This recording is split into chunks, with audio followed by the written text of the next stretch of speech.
Hi friends नमस्कार सांग माने नुआ वीडियो रे आपण मानकु स्वागत जणोची सांग माने आज लंच रे तयारी करिया पय मु जाउची एडी देखंतु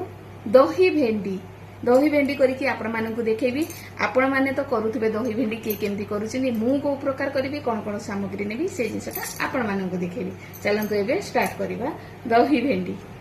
काटिबा फास्ट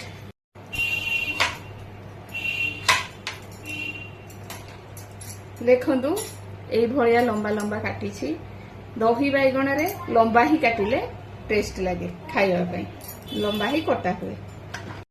देखंतु सब काटी देली संग माने आपण माने देखि परथबे एठी लंबा लंबा भेंडी कटा सरी गेला एबे हमें फ्राई करबा चलंतु एठी देखंतु कढ़ाई बसेली कढ़ाई रे 2 चम्मच रिफाइन तेल देइछि संग माने एबे हमें डायरेक्ट भेंडी टाको भाजीबा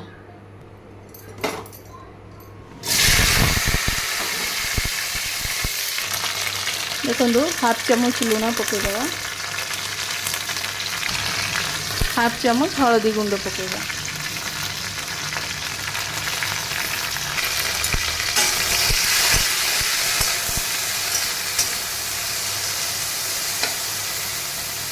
दस मिनट ताको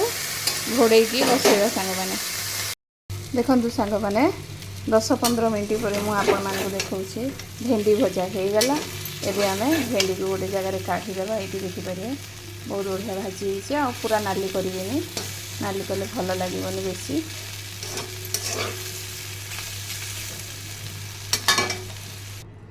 देखंतु सांग माने मु दही नहीं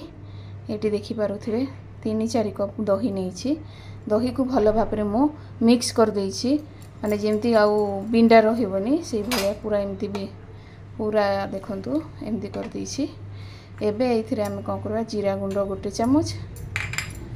चीनी 3 चम्मच लुण स्वाद अनुसार हाफ चम्मच पकईकी ताकू भल भाव में एमती मिक्स करदबा देखंतु भल भाव में मिक्स करदेली सांग माने आपण माने देखि पारुथबे बेसी मोटा नह कि बेसी पतला नह एबे आमे याकू कौन करवा गोटे बघारिबा भेंडी को पकईकी बघारिबा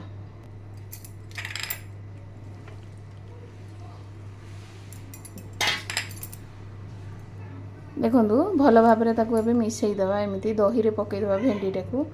दही रे पकई देबा ता ऊपर गोटे आमे छुंको मारिबा ए दही सांग माने दही भेंडी बहुत बढ़िया टेस्ट लगे देखंतु 2 चम्मच खंडे मु रिफाइन तेल देइछि सांग माने बसैछि गरम हे गेलानी एबे 5 फुटण आ सुखला लंका को पकेबा भुरसंगा पत्र पकईदेवा देखंतु टिके लंका गुंड पकईवा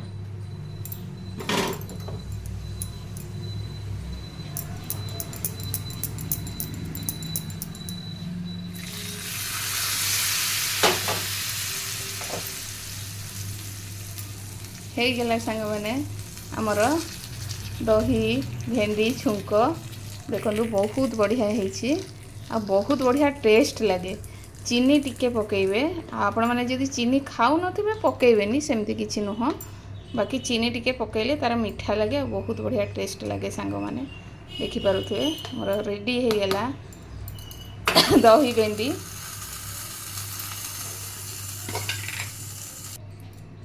आशा करुछि ए छोटो वीडियोटा आपण मानकु भल लागिले लाइक करिवे कमेंट करिवे रहिली पुणी देखाबो नुआ वीडियो रे जय जगन्नाथ।